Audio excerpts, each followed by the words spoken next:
But there are some really simple issues that I think you didn't touch upon, which are quite interlinked. There's an issue with the size of the vehicles, such as lorries in London, and the amount of air pollution. As of last week, we had the third highest, I think, air pollution of any major city in Europe, according to Clean Air in London. Nothing's really been done to solve that. And you didn't really talk about the quality of the cycling around London in terms of, from a health perspective, apart from possible accidents.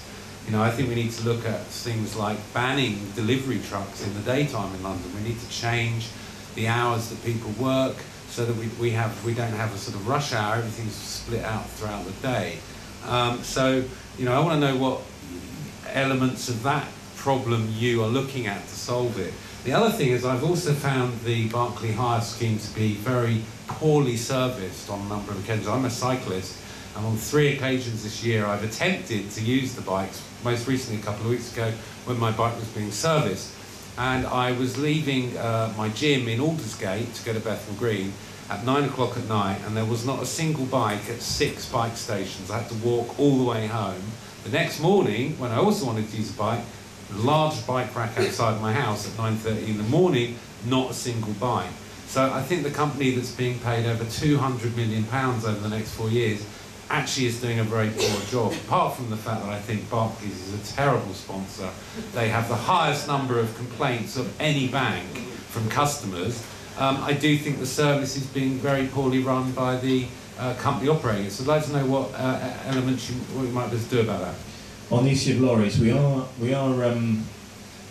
and have said in the vision document that we're going to have a study to see whether we can learn from the experience of cities like Dublin and Paris, which do ban lorries of a certain weight at certain times, or ban lorries which aren't fitted with the relevant safety equipment. We don't have the power to do any of those things at the moment. It's going to have to be one of the things we ask government for power to do. And the purpose of the study is to find out whether that would actually work. I mean, if you ban lorries over a certain weight, does that just mean you get 10 little lorries instead of one big one, and you get more pollution in the end, and you certainly get more congestion, and you get more chance of people being hit and hurt on the roads? That's the kind of question this is going to ask. We also got to ask a serious question about what's the economic impact. I mean, obviously we're doing better than most of the rest of the country, but this is not a time when you can necessarily say that we can be happy to do something. It might have a very significant economic impact if we ban deliveries or something. Some Italian cities and some little cities with small historic centres do have things like they do ban delivery lorries inside the historic ring, and they have electric vehicles. London's a bit big for that. That's the problem. And one of the things we're thinking about doing is this redistribution centres. In other words, you deliver to a central point, and then a sort of smaller vehicle, like an electric vehicle, does a round of all the places you're delivering to, rather than like your huge, great McDonald's lorry going to every branch of McDonald's, which they do at the moment. You have that going to a distribution depot at somewhere on the outskirts of the centre, and then an electric van going around doing all the tours. So that's the kind of thing this study's going to look at. But we haven't come to any hard and fast conclusions on that, because we have to work out what are the pros and cons. And it's not completely black and white. It's not.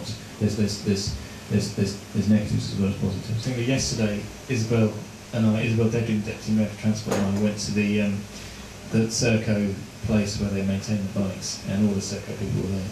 And the Lord Mayor of Adelaide was with us, and I think they thought they were going to get a sort of they were going to give us it's going to be a sort of tour, and Isabel actually gave them an extremely hard time about the very issues that you were describing, and that's because we get a hard time from Boris about it. So we are highly conscious of this. The redistribution problem is we've just done a renegotiation of the contract with Serco. That's what this meeting was supposed to be about. So we're going to pat themselves on the back about it, and it is going to deliver a 20% reduction in the next few weeks, actually, in full and empty docking stations. And they've shown me how they calculate that, and I think that they're right to claim it.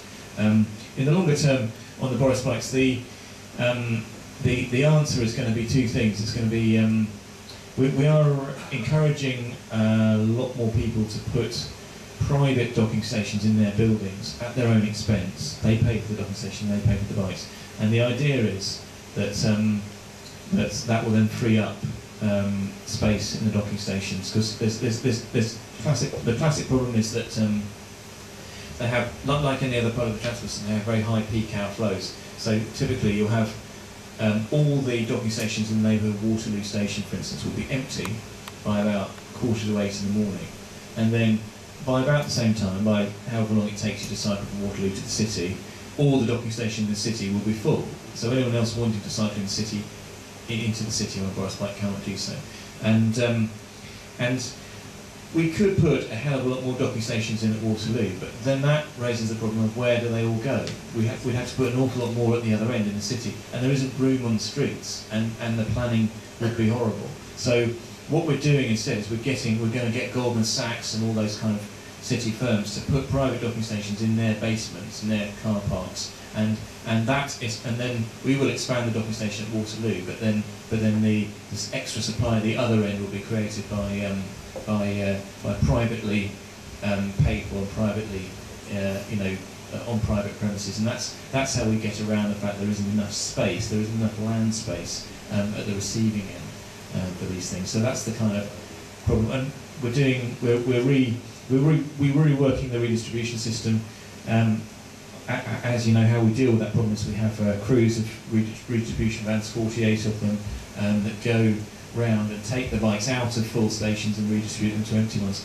And again, the way they work, their shift patterns are all being changed.